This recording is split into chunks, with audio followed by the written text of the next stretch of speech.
Hello everyone, मेरा नाम है शराज। आप देख रहे हैं रियल ऑटो रिव्यूज़ और आज मैं आपके लिए लाया हूँ MG हेक्टर का CVT वर्जन। सो अंदर बैठ के इसके बारे में आपको बताते हैं, आइए चलिए।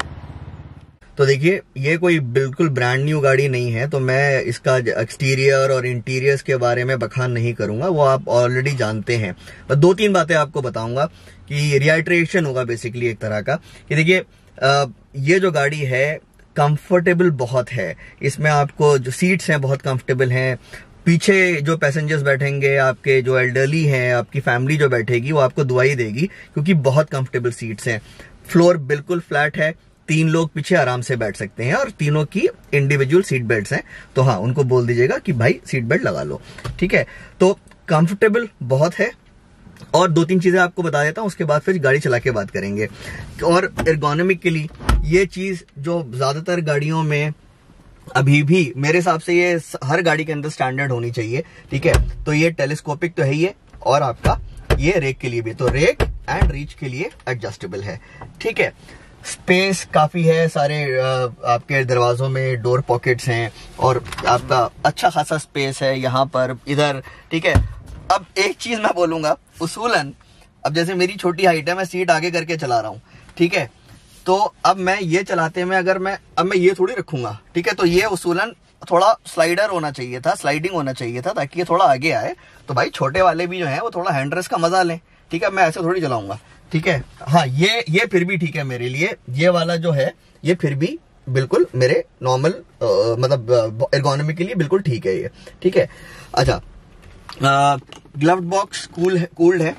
एक चीज मैं आपको बताऊंगा, वेंटिलेटेड सीट्स, ये भी एक ऐसा फीचर है जो मेरे हिसाब से आप यार सनरूफ वगैरह ये सब मत दो इंडिया में, आप वेंटिलेटेड सीट्स दो। हर मैन्युफैक्चरर से गुजारिश है, क्योंकि क्या होता है ना, जिन गाड़ियों का AC भी बहुत इफेक्टिव होता है, आपने कभी कभी महसूस करा होगा, खासतौर से दिल्ली की गर्मी में और भी जहां गर्मी बहुत ज्यादा पड़ती है, कि सब कुछ बहुत ठंडा है और पीठ जो है आपकी वो पसीने से भीगी हुई है।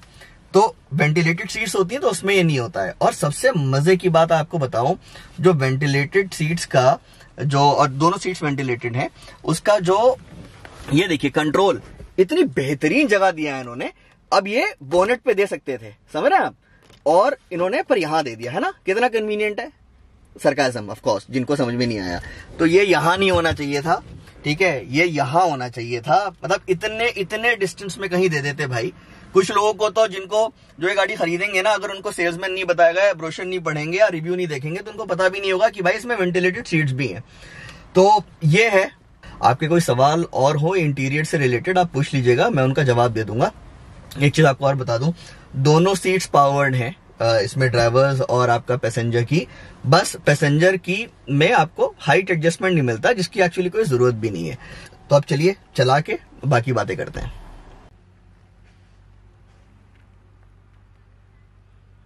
अच्छा, तो सबसे पहले मैं आपको इसके CVT गियरबॉक्स के बारे में बताता हूं। इनफैक्ट ज्यादातर आप लोग उसी वजह से जो रिव्यू है ये देख रहे होंगे।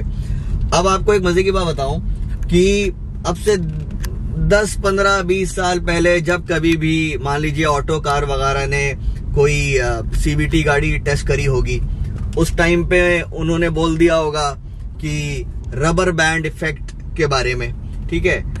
और तब से सारे भैया लोग जो हैं, सब लोग जो हैं, भैया लोग बहना लोग जो हैं, सारे रिव्यूअर्स जो हैं, जहां CVT का नाम सुनते हैं और उनके रिव्यू में आप रबर बैंड की जरूर बात करेंगे वो, ठीक है। और मैं आपको बता रहा हूं, आप इनको एक बार गाड़ी दे दीजिए, मैन्युफैक्चरर इनको एक बार गाड़ी दे कि, और बताए ना कि इसमें CVT है या टॉर्क कन्वर्टर है, मैं आपको बता रहा हूं ये घंटा इनमें से कोई नहीं बता पाएगा कि इसमें गियर बॉक्स कौन सा है, ठीक है।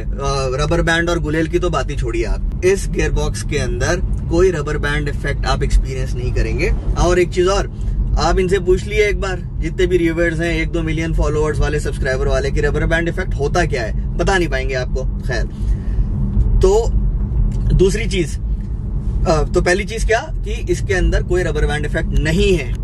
दूसरी चीज, इसके अंदर 4 मोड्स हैं। अब अभी हम चल रहे हैं ड्राइव मोड में, इको मोड में, ठीक है। तो अगर आप कहें कि देखिए प्राइमरीली 3 है, ड्राइव, स्पोर्ट्स और मैनुअल, और ड्राइव के अंदर इको मोड में चल रहे हैं। और इको मोड में भी आपको किसी भी तरीके की पावर की कमी महसूस नहीं होगी। बहुत ही स्मूथ गियरबॉक्स है, स्मूथ इंजन है, ठीक है।